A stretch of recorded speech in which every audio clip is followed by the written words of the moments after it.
데살로니가후서 1장 3절에서 5절까지의 말씀을 저희가 함께 한 목소리로 읽겠습니다. 형제들이여, 우리는 여러분으로 인해 하나님께 항상 감사하지 않을 수 없습니다.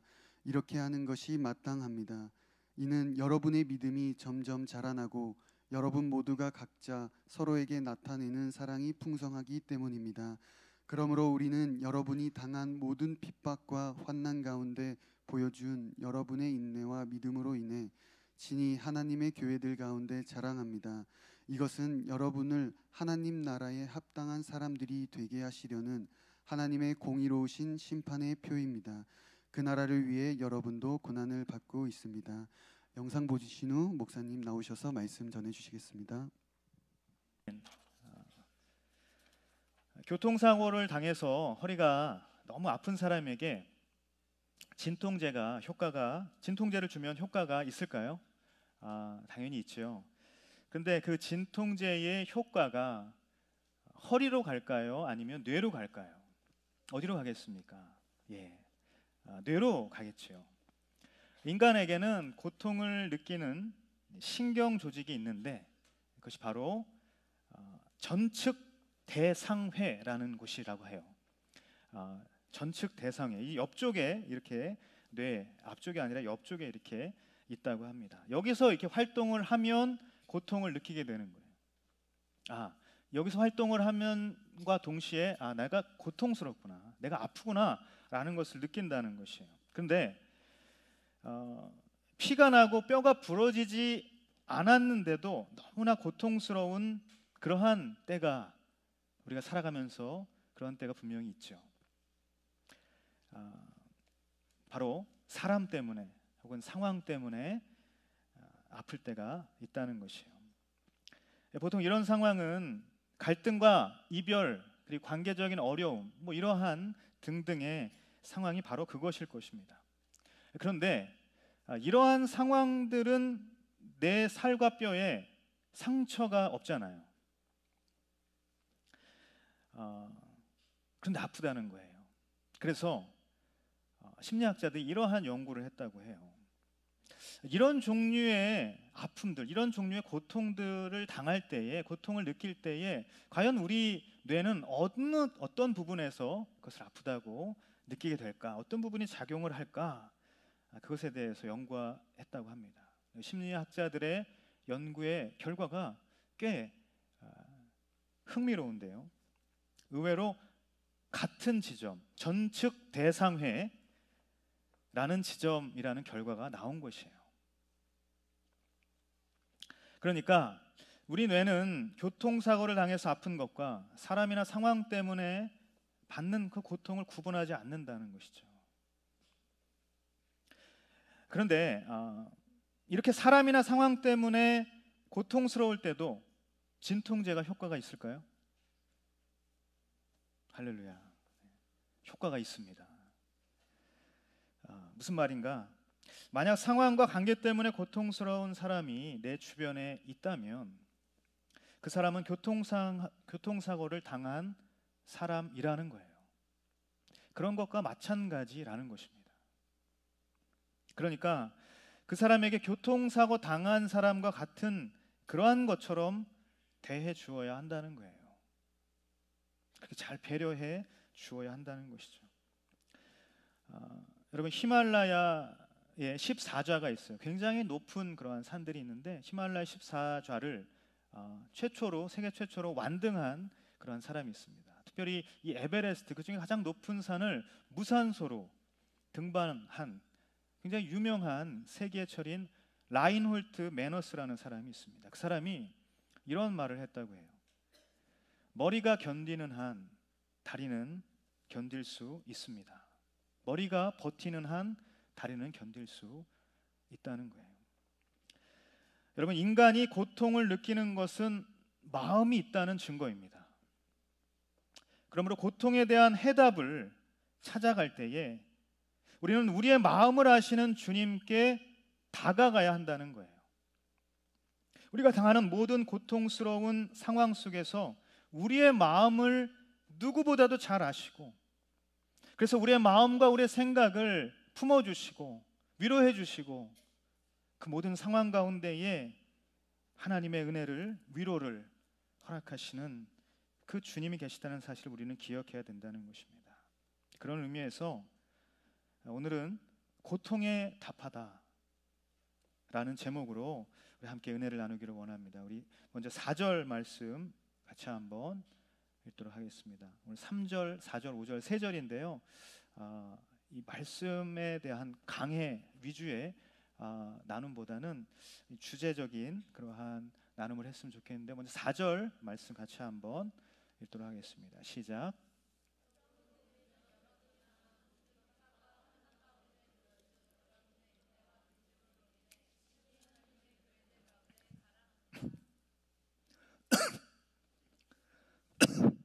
죄송합니다.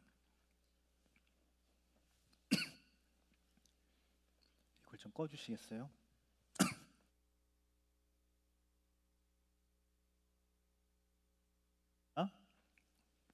네, 감사합니다. 사례가 걸려가지고요. 본문을 통해서 우리는 데살로니가 교회 성도들이 핍박과 환난을 당했다는 것을 알 수 있어요. 우리는 여러분이 당한 모든 핍박과 환난 가운데 보여준 여러분의 인내와 믿음으로 인해 여러분 하나님의 교회들 가운데 여러분을 자랑한다는 것이죠. 자, 환난과 핍박이 있었어요. 그런데 그들은 믿음과 인내로 그것을 극복해내는 거예요. 이겨내고 있는 과정 가운데 있다는 얘기예요. 그래서 바울은 바로 그 이야기를 전해 듣고 데살로니가 성도들에게 그 이야기를 자랑한다. 나는 그래서 너희들을 바라볼 때마다 감사하는 마음이 넘친다라는 그러한 이야기를 지금 하고 있는 것입니다. 당시 이 데살로니가 교회 성도들이 당했던 핍박과 환난이 과연 어떠한 종류였는지는 구체적으로 알 수 없습니다. 많은 이 역사적인 사료들이 있지만 구체적으로 성경이 그것을 이야기하고 있지는 않아요. 하지만 한 군데 이 데살로니가 교회가 경험했던 그런 핍박과 환난을 알 수 있는 그러한 성경 구절이 있죠. 바로 사도행전 17장 말씀인데요. 우리 같이 한번 읽도록 하겠습니다. 사도행전 17장 1절부터 9절까지 말씀인데요. 좀 한번 쭉 계속해서 읽도록 하겠습니다. 시작.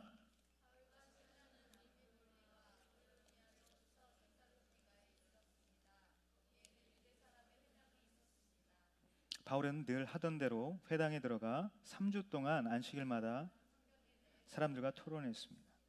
그리스도가 고난을 받은 후 죽은 사람들 가운데서 살아나셔야 했던 것을 설명하고 증명하며 말했습니다. 그리고 내가 여러분에게 선포하는 이 예수가 바로 그리스도이십니다 라고 전했습니다. 몇몇 유대 사람들은 그 말에 설득돼 바울과 실라를 따랐고 하나님을 경외하는 많은 그리스 사람들과 적지 않은 귀부인들도 그들의 말을 믿게 됐습니다. 몇몇 유대인들은 시기가 일어났습니다. 그래서 시장에 불량배들을 끌어모아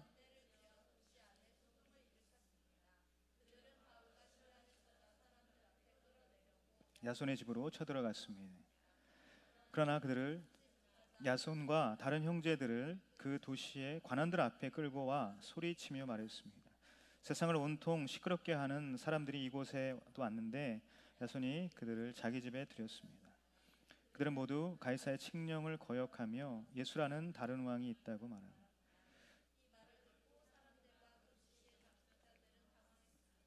그러나 다른 신자들로부터 보석금을 받고 그들을 놓아주었습니다. 아멘. 데살로니가 지역에서 복음을 전했던 바울, 그 당시의 상황을 우리가 읽었던 사도행전 17장을 통해서 알 수가 있는 것입니다. 바울은 2차 전도 여행을 하는 시기에 이 데살로니가 지역을 방문했죠.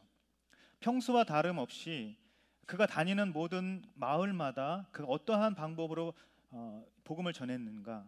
회당에 찾아갔어요. 유대인들이 가장 많이 모이는 그 회당에 먼저 찾아가서 그 유대인들을 상대로 하나님의 복음, 즉 예수 그리스도, 그분이 그리스도이시고 예수가 그리스도이시고 그분께서 십자가에 달려 돌아가시고 다시 부활하신 것을 전했다는 것입니다. 그러자 이 복음을 듣자 유대인들과 또 헬라인들, 그리스 사람들이죠. 그리고 적지 않은 귀부인들이 이 복음을 받아들이는 일이 일어나게 된 것이에요. 여러분, 복음은 분명 힘이 있는 것이죠. 복음에는 변화력이 있다는 것이에요. 다 같이 한번 따라합시다. 복음은 변화력이 있습니다. 여기서 말하는 이 변화력이라는 것은 제가 만든 말은 인데요. 뭐 변화력이라는 말이 있는지 없는지 잘 모르겠습니다. 그런데 한마디로 말해서 변화를 일으키는 힘, 변화시키는 그러한 능력을 이야기하는 것이죠. 복음은 변화력이 있다는 거예요.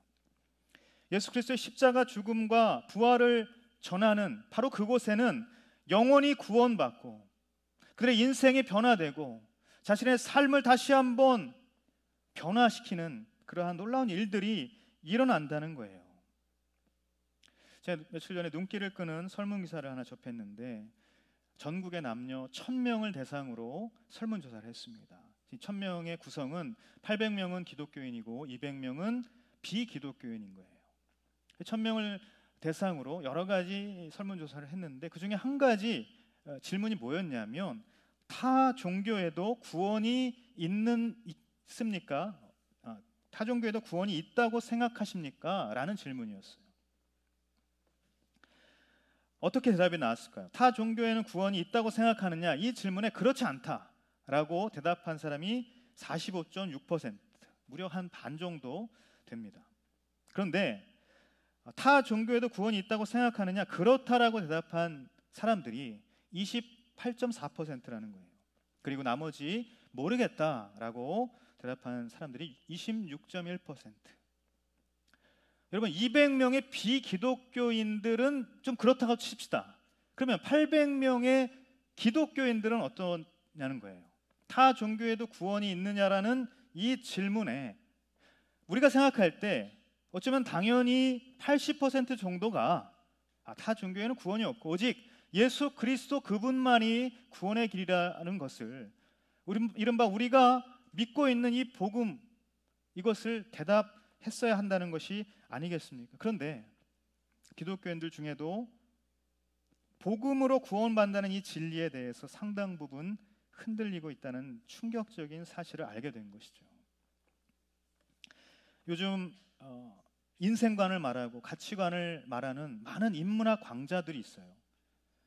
그런 강좌를 들을 때마다 그것에서 삶에 필요한 지혜를 우리는 분명히 배울 수 있습니다. 하지만 우리의 영혼을 그 지혜를 통해서 구원받지는 못한다는 거예요. 영적인 진리를 해결하지는 못한다는 것입니다. 그러므로 여러분, 우리가 무엇을 깨달아야 합니까? 예수 그리스도의 복음을 통해서만 하나님을 만날 수 있고 인생이 구원을 받고 영생의 기쁨을 얻는 만족이 주어진다는 사실, 우리가 믿고 우리가 바라보는, 우리가 단 하나의 진리로 고백하는 바로 이 복음을 믿는 믿음이 저와 여러분의 인생 가운데에 다시 한번 굳건하게 새겨지게 되기를 예수님의 이름으로 축복합니다. 여러분, 이 복음이 우리 가운데도 상당 부분 흔들리고 있다는 것이. 하지만 여러분, 이 복음에는 분명 변화시키는 능력이 있습니다. 다른 어떠한 것도 갖지 못하는 복음의 변화력, 바로 그것이 우리의 인생, 좀처럼 변화될 것 같지 않은, 결코 바뀔 것 같지 않는 그러한 인생도 복음이 들어가는 순간, 그 복음을 듣는 순간, 그 복음이 전해지는 모든 곳에서 사람이 변화되고 인생이 바뀌어지고 그래 인생의 방향이 변화되고 틀어지는 놀라운 일들이 일어난다는 것입니다. 이런 복음에 분명히 변화력이 있다는 것이.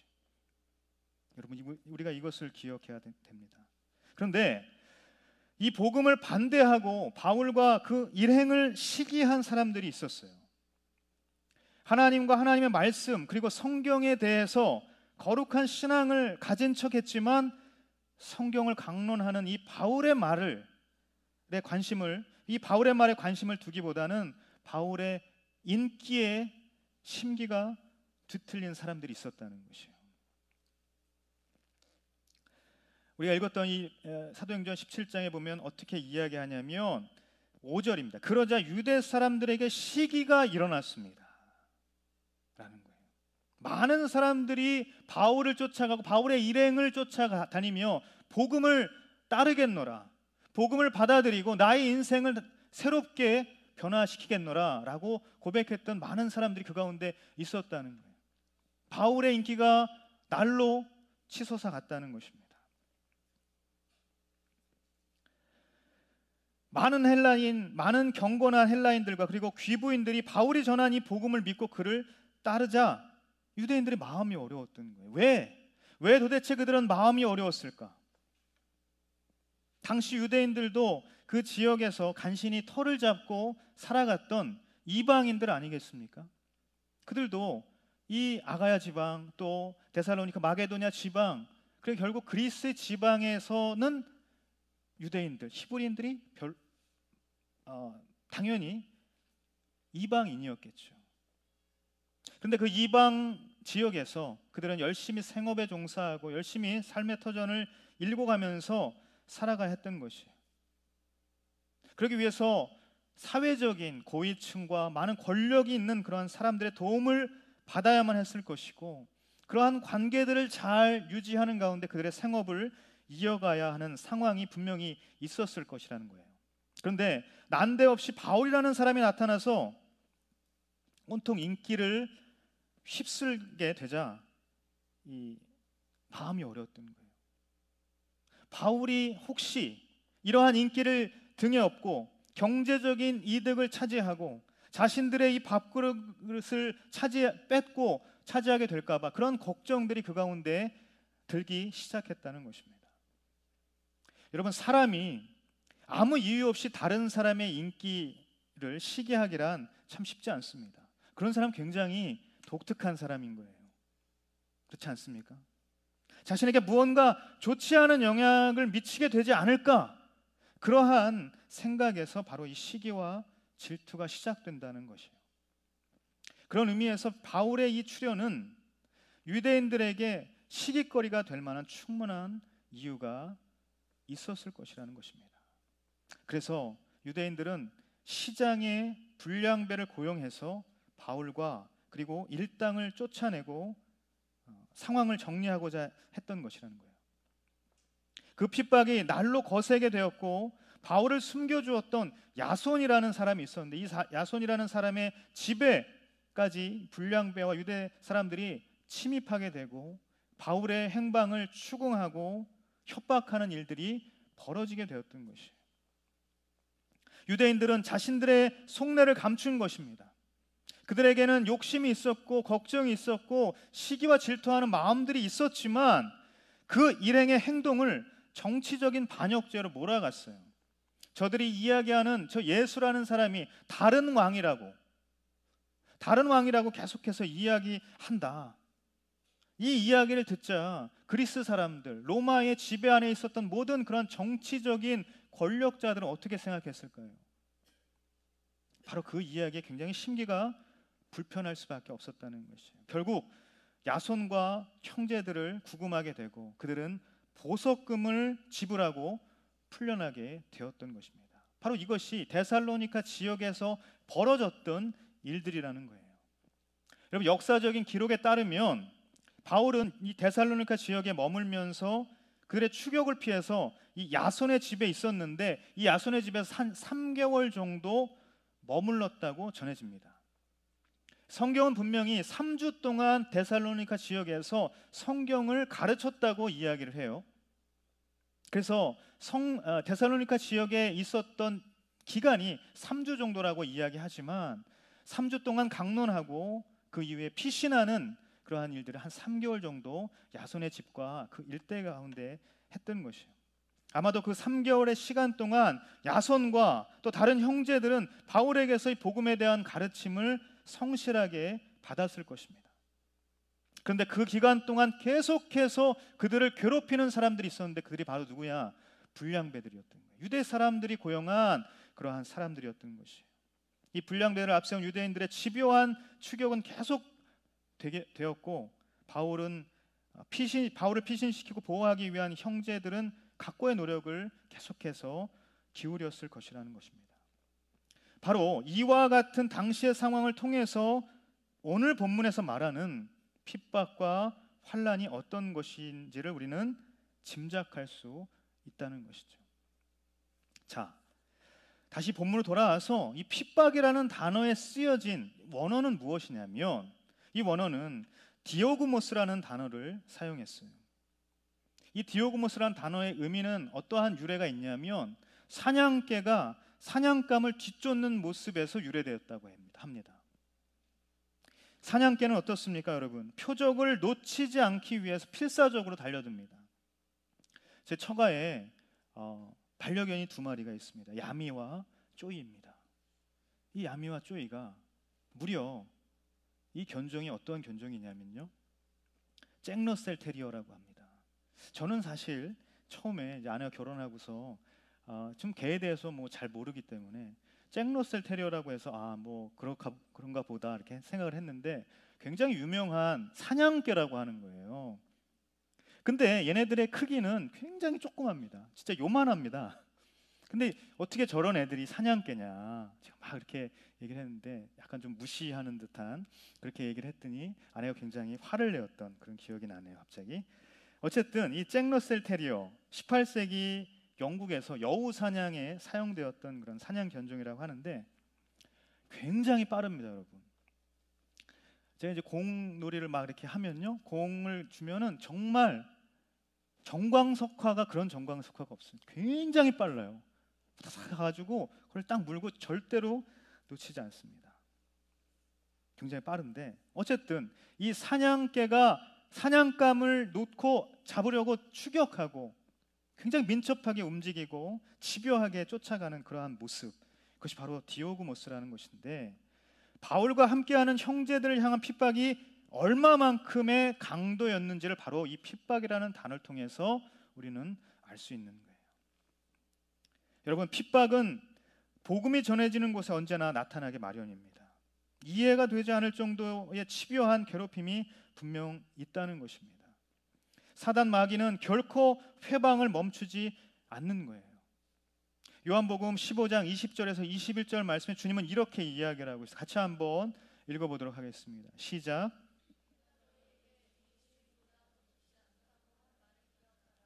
사람들이 나를 핍박했으니 너희도 핍박할 것이요, 사람들이 내 말을 지켰으니 너희가, 그것은 그들이 나를 보내신 분을 알지 못하기 때문입니다. 아멘. 주님은 자기를 박해한 세상, 나를 핍박한 세상이 너희도 핍박할 것이라고 그렇게 가르쳐 주셨어요. 우리가 복음을 전하는, 또 복음대로 살아가는 모든 곳에 바로 이 핍박이라는 단어는 어쩌면 당연하게 다가오는 그런 단어라고 주님은 우리에게 가르쳐 주신 것이에요.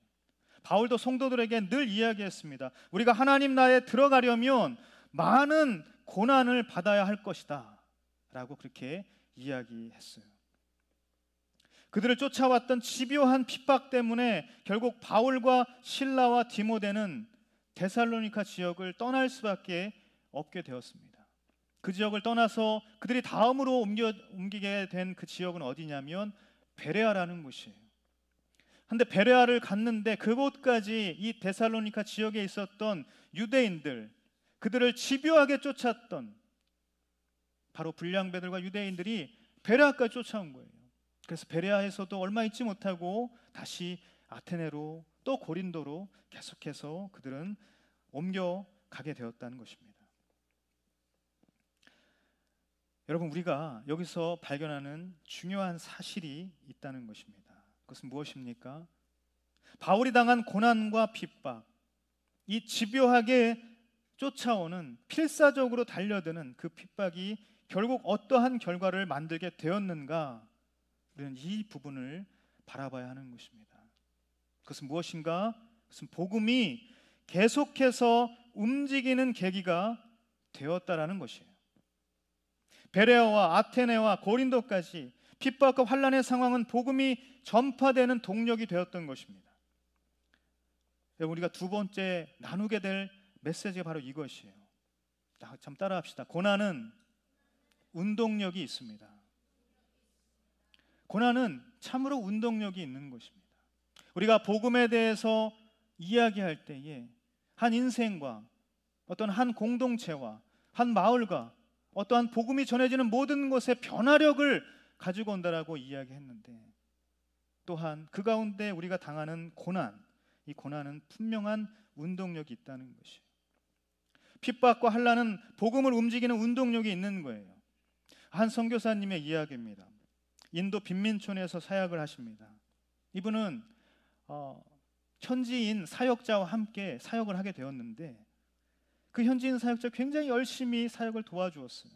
그리고 1대1도 하게 되고 예수 그리스도를 깊이 만나는 그러한 일들도 경험하게 됐던 거예요. 그래서 이 사역자와 아주 열심히 많은 이 빈민촌 사역을 하고 있었습니다. 그런데 이 현지인 사역자가 갑자기 배신을 하게 되는 거예요. 돈 문제를 일으킨 거예요. 그래서 돈을 가지고 횡령을 하게 되고, 그리고 사무실 임대하는 그러한 문제를 굉장히 어렵게 만들게 되고, 급기야 관계가 어려워지게 되었어요. 그래서 그 현지인 사역자가 이 사역을 하는 빈민촌과의 관계까지 막 어지럽게 했던 것입니다. 결국 사역지를 옮길 수밖에 없는 상황이 되었어요. 계속해서 북동쪽으로 사역을 계속해서 옮겨갔어요. 가는 마을마다 그런데 교회를 세우게 되고 제자들을 기르게 되는 그러한 일들이 일어나게 됐던 거예요. 이 선교사님이 가는 모든 곳에 가정교회가 세워지고, 막 이 인도인들, 현지인들이 예수 그리스도를 믿는 그런 역사들이 계속해서 나타나게 됐던 거예요. 핍박과 환난은 계속해서 이 선교사님을 괴롭혔지만, 그리고 특별히 이 선교사님의 육신의 질병으로 계속해서 너무나도 안타까운, 너무나도 어려운 그런 상황들을 계속해서 만나게 되었지만, 가는 곳마다 그렇게 복음의 역사가 나타나게 되었던 것입니다. 제가 예전에 직장 생활을 했다고 했죠. 직장 생활을 하는데 당시에 이제 그 직장 안에 신우회가 있었습니다. 근데 이 신우회에서 있었던 이야기인데, 처음에 제가 이제 들어갔을 때 신우회 모임이 한 3-4명, 4-5명 이렇게 모였던 작은 모임이었어요. 그래서 기도하고 같이 이렇게 말씀을 나누고 그냥 그렇게 또 서로 삶을 나누고 그렇게 해서 헤어지는 신우회였습니다. 그런데 우리가 이제 예배를 좀 제대로 드려봐야겠다. 그래서 5명 모이기 시작하면서부터 예배를 드리기 시작했어요. 회사에 건물이 있었는데 건물의 한 강의실을 저희가 매주 빌려서 그곳에서 예배를 하기 시작했어요. 그런데 종교 행사가 금지된다는 그러한 공고가 뜬 거예요. 강의실을 빌려줄 수 없다는 것이에요. 그래서 저희는 계속 예배를 드리지 못했습니다. 그 회사 건물 지하에 노래방이 있었는데 그 노래방에 가게 됐던 거예요. 노래방에서 신우회 예배를 드리게 됐어요. 그런데 그 노래방에서 예배를 드리게 되자 조금 더 많은 사람들이 예배에 나오기 시작한 거예요. 그래서 막 거기서 또 예배를 드리는데 그 노래방에서도 쫓겨나게 됐던 거예요. 노래방에서 사적인 그러한 것을 하면 안 되고 술 먹고 노래하는 건 되는데 예배하는 건 안 된다는 거예요. 그래서 또 쫓겨났어요. 다른 데 갔더니 다른 데를 찾았는데 거기가 어디냐면 담배 피는 휴게실이었어요. 여기는 뭐 아무도 뭐라 하지 않겠지. 담배 냄새 너무 많이 났는데 그 휴게실에 가서 모여서 예배를 드렸어요. 근데 더 많은 인원이 나오게 된 거예요. 근데 그 담배 피는 휴게실에서도 또 쫓겨나게 됐어요. 그 사람들이 좀 불편하다는 거예요. 그래서 더 이상 우리가 이제 회사 건물 안에 있을 수가 없어서 근처에 있는 교회에 가게 됐어요. 그 근처에 잘 이야기를 해서 우리가 한 달에 한 번만 좀 예배를 드릴 수 있겠느냐, 평일에. 그래서 허락을 받고 그곳에서 예배를 하기 시작한 지 이미 한 15년 정도 된 것 같습니다. 지금은 장신대, 장로회 신학교 대학교 그 안에 있는 강의실을 저희가 빌려서 신우회 예배가 계속되고 있는데요. 그렇게 예배를 계속해서 옮겨지게 될 때마다 사람들이 더 많아진 거예요. 5-6명 시작한 예배 인원이 30-40명, 40-50명이 된 거예요. 그래서 많은 인원들이 함께 모여서 예배를 하게 되었던 것입니다. 고난과 핍박의 상황들이 있었을 때 그 신우회는 계속해서 움직였던 것이에요. 운동력을 가지고 계속해서 나아갔던 것이에요. 그 가운데에 하나님의 역사가 나타나게 됐던 것입니다. 여러분, 양무리 가운데에 한두 마리의 염소가 있는 이유를 아십니까? 양들이 염소와 같이 있으면서 그 염소와 싸우는 과정을 통해서 더 많은 운동을 하게 된다는 거예요. 그 결과 양들은 더 좋은, 질이 좋은 털을 갖게 되고 양들 스스로도 양의 건강에도 큰 도움이 된다는 것이에요.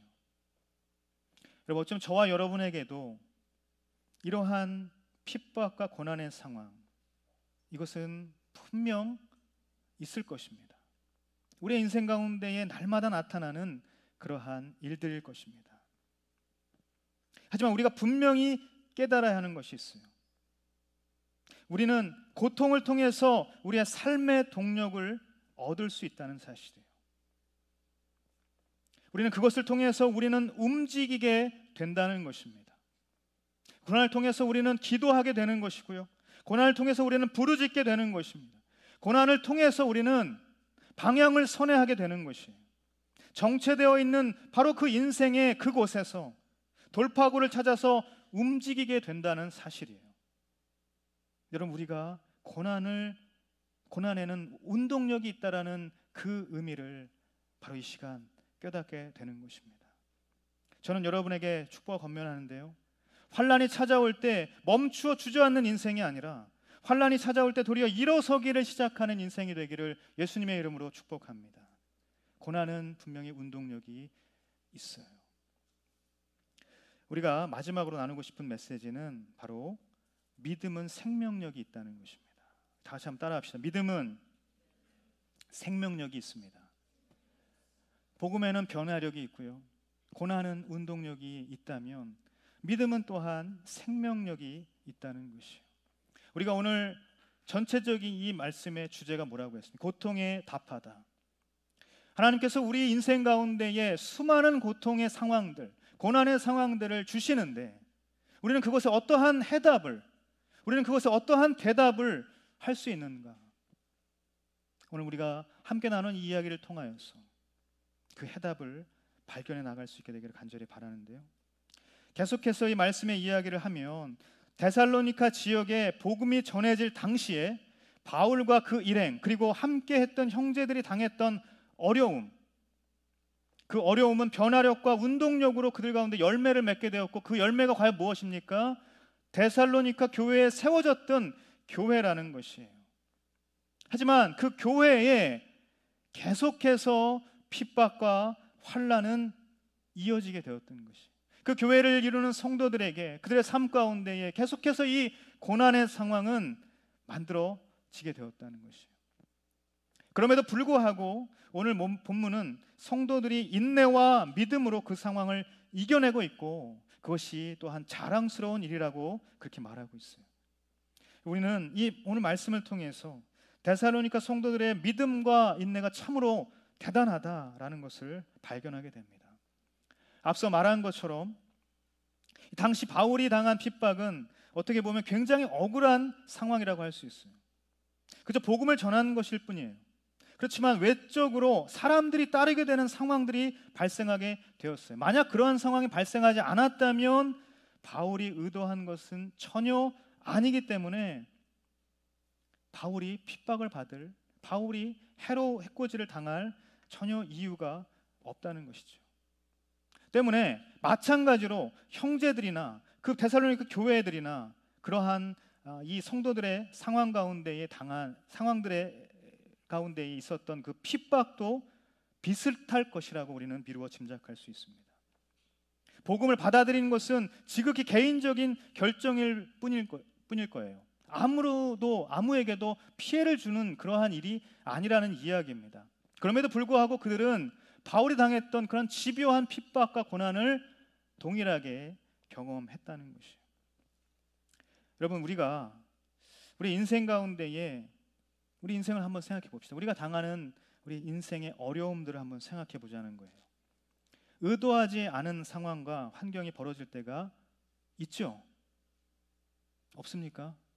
할렐루야. 여러분의 인생 가운데는 고난이 없으시군요. 고난이 없는 여러분에게 고난을 설교하고 있는 저는 굉장히 고난스럽습니다. 굉장히 고통스럽고요.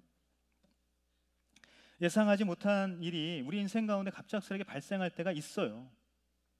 그런데 그 일이 너무나도 견디기 힘든 고통일 때 한번 생각해 봅시다. 인내와 믿음이라는 단어가 얼마나 그 상황 가운데 위력을 발휘할 수 있는가. 한번 이것을 생각해 보자는 거예요. 예전에 제가 담당을 했던 공동체에 제가 알고 있는 한 자매가 있습니다. 그 자매는 난타 공연자로 이름을 알리던 그러한 자매였어요. 굉장히 왕성한 활동을 하고 있었어요. 수많은 공연을 다니면서 바쁘게 지냈어요. 자신이 원하는 그러한 영역에서 성공을 거두었다는 것이죠. 뿐만 아니라 작년 12월에는 사랑하는 남자와 결혼까지 하게 되었어요. 그런데 며칠 전에 교통사고로 남편을 잃게 되었어요. 하루아침에 모든 것을 잃어버린 그러한 상황이 생긴 것이죠. 너무나도 충격적인 그러한 이야기를 듣고 정말 눈물이 났어요.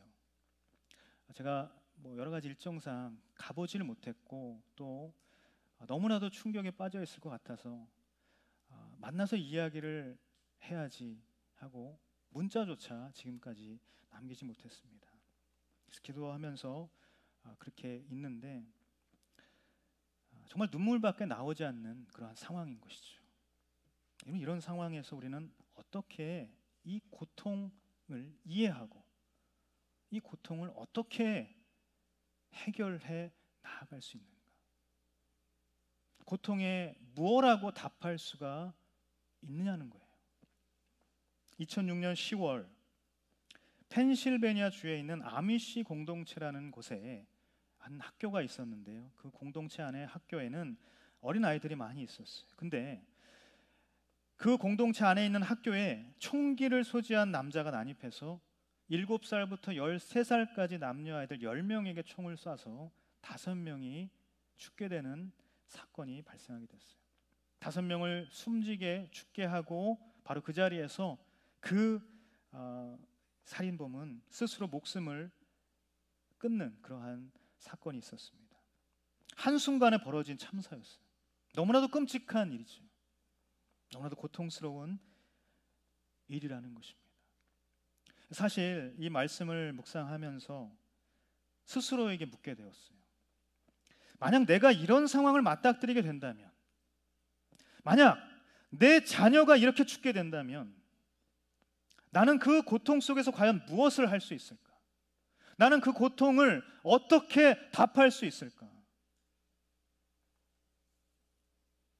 아무리 생각해봐도 견딜 수 없다는 결론밖에 나질 않는 거예요. 제가 목사이기 때문에 오랜 신앙생활을 했기 때문에 저의 대답이 이른바 정답처럼 그렇게 나와야 함에도 불구하고, 정답이라는 것은 고난 속에서도 분명히 뜻이 있고 인내하고 믿음을 갖자, 용서하자, 화해하자, 이해하자, 이러한 정답, 그처럼 나와야 함에도 불구하고 아니요, 솔직한 저의 마음은 온통 슬픔과 원망과 저주의 감정들로 가득 찰 것 같다라는 그러한 생각뿐이었어요. 그리고 만약 그런 일이 있다면 복수해야겠다라는 그러한 마음, 그 마음이 드는 게 사실이라는 거예요. 근데 여러분, 오늘 이 말씀을 왜 읽었는데 데살로니가 성도들은 이런 상황에서 믿음으로 어떻게 인내할 수 있었단 말입니까? 사실 이 몇몇의 그 신학자들은 당시 복음을 받아들인 사람들, 그러니까 데살로니가 성도들, 이들이 억울한 누명을 쓰고 처형을 당했다라는 그런 역사적인 주장을 하기도 합니다. 우리 성경에도 그러한 추론을 할 수 있는 말씀이 있는데요. 데살로니가 전서 5장 13절 같이 한번 읽어보도록 하겠습니다. 시작.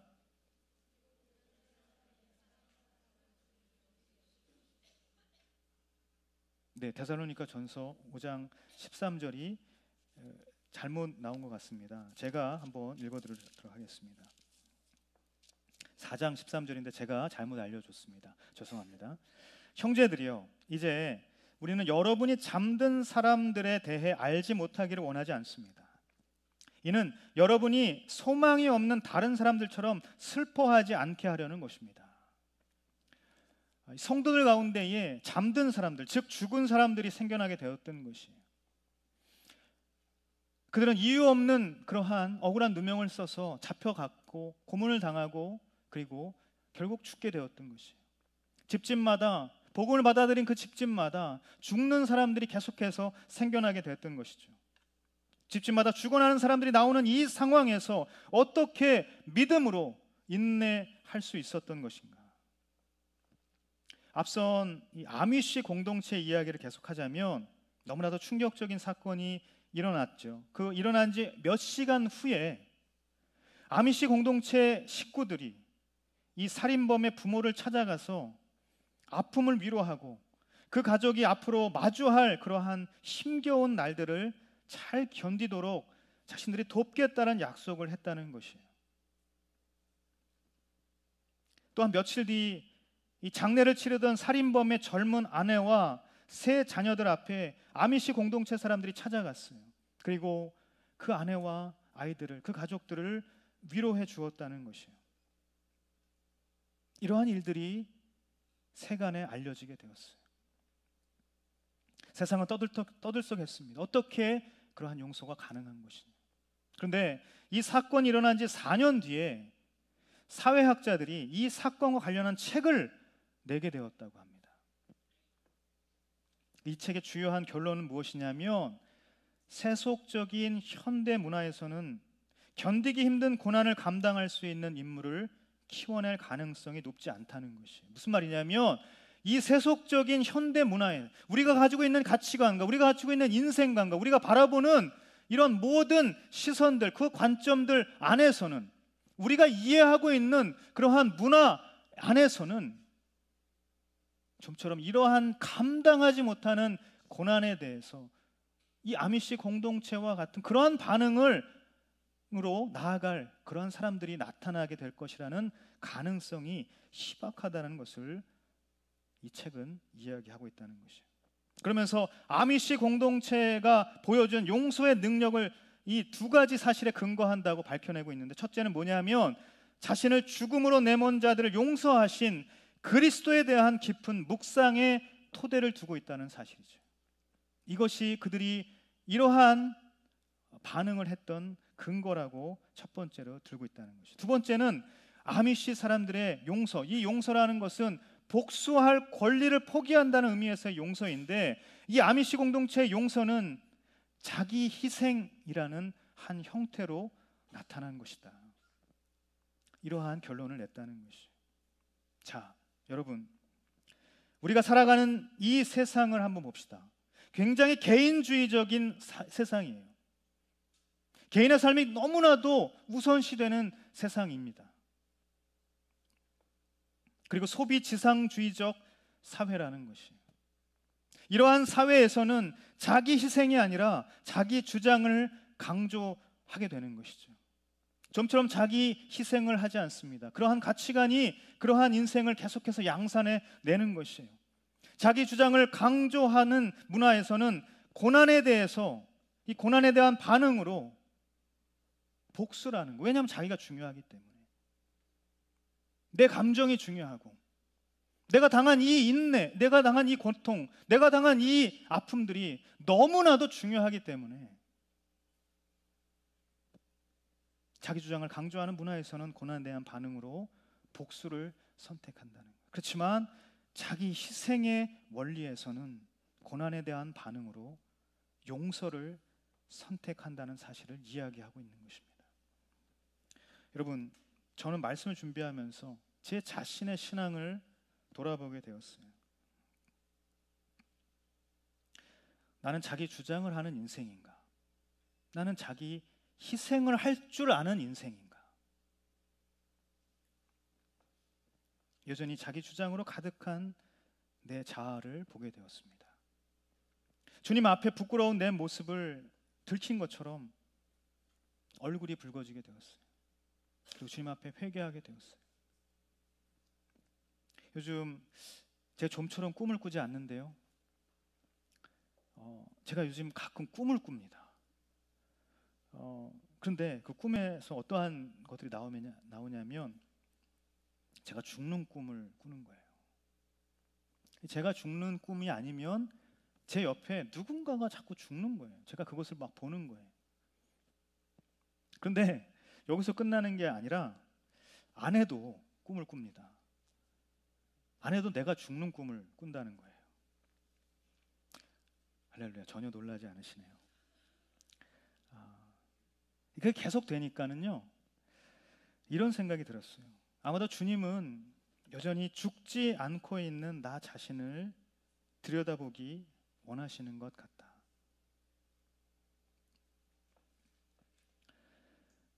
제가 시를 한 편 준비해 왔습니다. 우리가 자막을 준비되어 있는데요, 같이 한번 보도록 하겠습니다. 아름다운 비명이라는 시입니다. 제가 한번 읽어드리도록 하겠습니다. 바닷가에 앉아서 파도 소리에만 귀 기울여 본 사람은 안다. 한 번도 같은 소리 아니라는 거, 그저 몸 뒤척이는 소리 아니라는 거, 바다의 절체절명, 그 처절한 비명이 파도 소리라는 거, 깊은 물은 소리 내지 않는다고 야멸차게 말하는 사람아, 생애 바깥으로 어이없이 떠밀려 나가본 적 있는가? 생애 막다른 벽에 사정없이 곤두박질 쳐 본 적 있는가? 소리 지르지 못하는 깊은 물이 어쩌면 더 처절한 비명인지도 몰라. 깊은 어둠 속 온갖 불화의 자풀에 마음 묶이고 발목 잡혀서 파도 칠 수 없었다고, 큰 소리 내지 못했다고. 차라리 변명하라. 바다가 아름다운 것은 저 파도 소리 때문인 것을, 너를 사랑하는 이유도 그러하다. 깊은 물이 소리 내지 않는다고 이 시를 쓴 시인은 이야기합니다.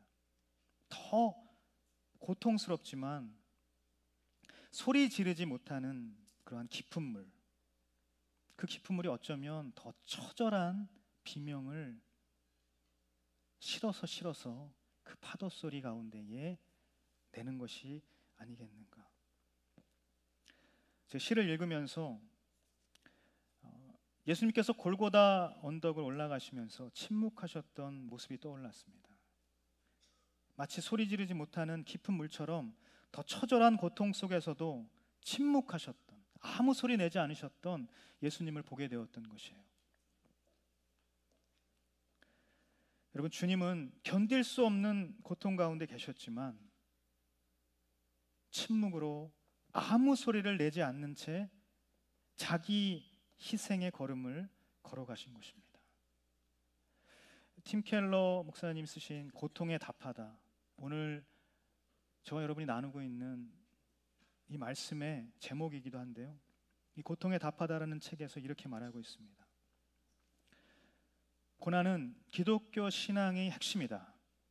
고난은 그리스도가 친히 인간의 몸을 입으시고 우리 같이 되심으로써 인류를 구속하신 방법이며, 우리가 주님같이 되어 주님의 대속을 경험할 수 있는 유일한 통로이기도 하다. 고난은 고통스럽지만 그럼에도 불구하고 목적이 있고 분명 쓸모가 있다. 여러분, 우리가 주님으로부터 받은 은혜는 주님께서 자기 희생의 열매로 우리에게 주신 구원의 은혜인 것이고 영광스러운 영생의 선물인 줄 믿습니다. 데살로니가 성도들은 바울로부터 3주 동안 성경의 강론을 통해서 복음을 전해 들었어요. 사도행전 17장 말씀에 이렇게 기록이 되어 있죠. 우리가 사도행전 17장 2절 말씀 다시 한번 같이 읽을 텐데요, 같이 한번 읽어보도록 하겠습니다. 시작.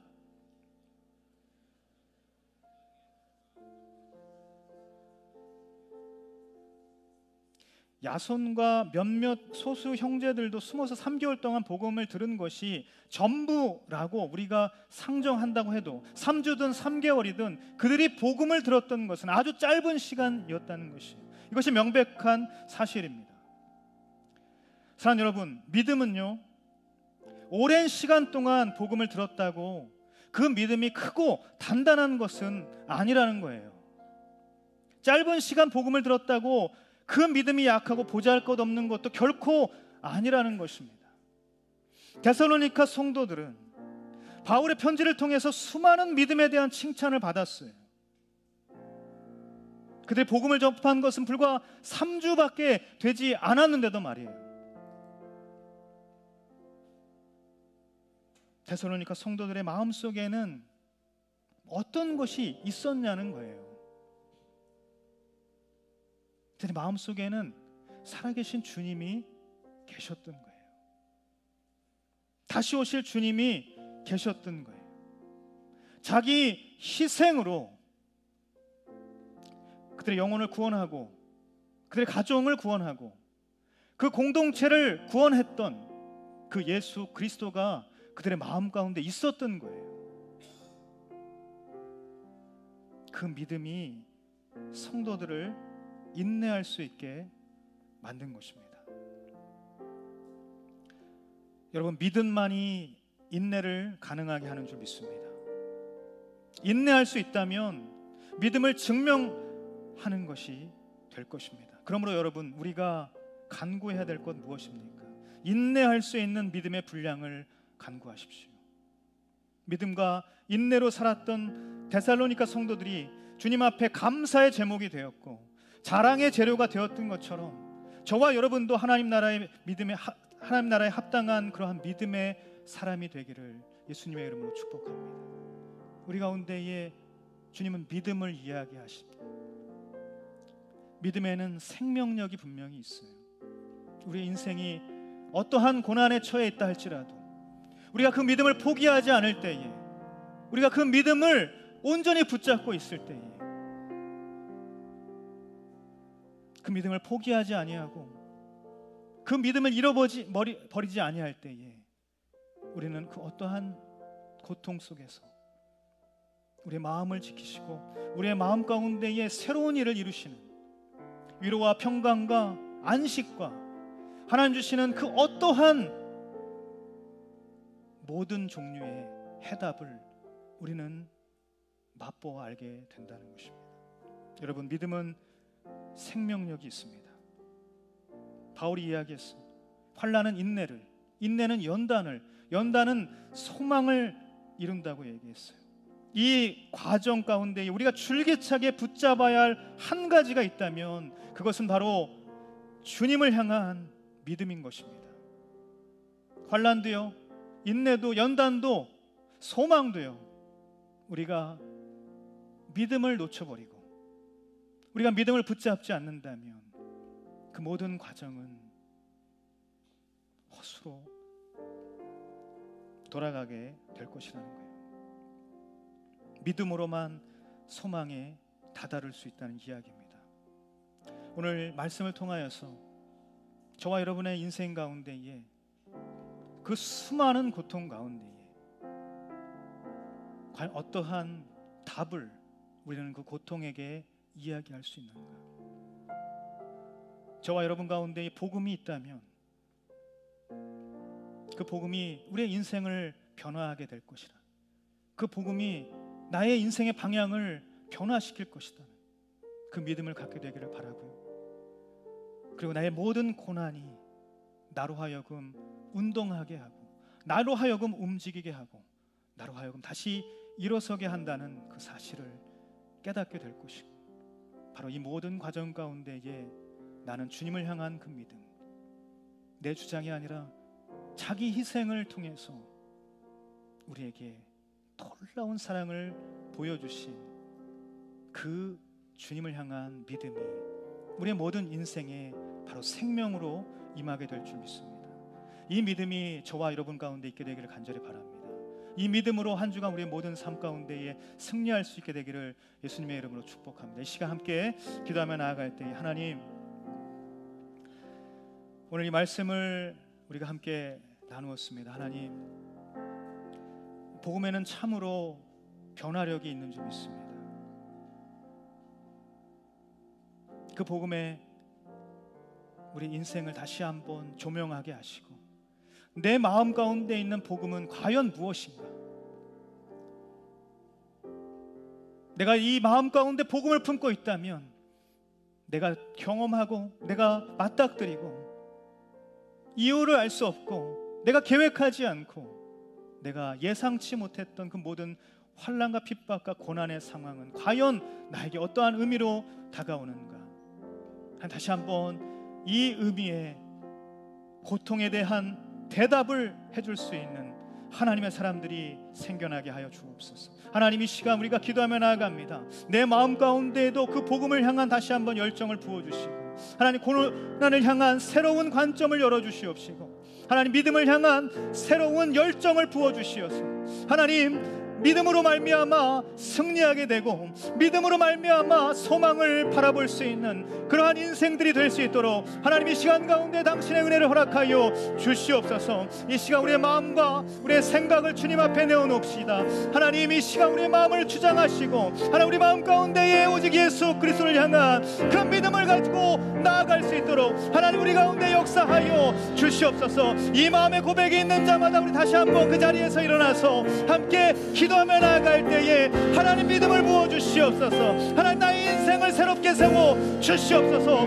고통에 대답할 수 있는 인생이 되게 하여 주시옵소서. 우리 간절한 마음으로 주여 한번 외치고 통성으로 기도하며 나아갑니다.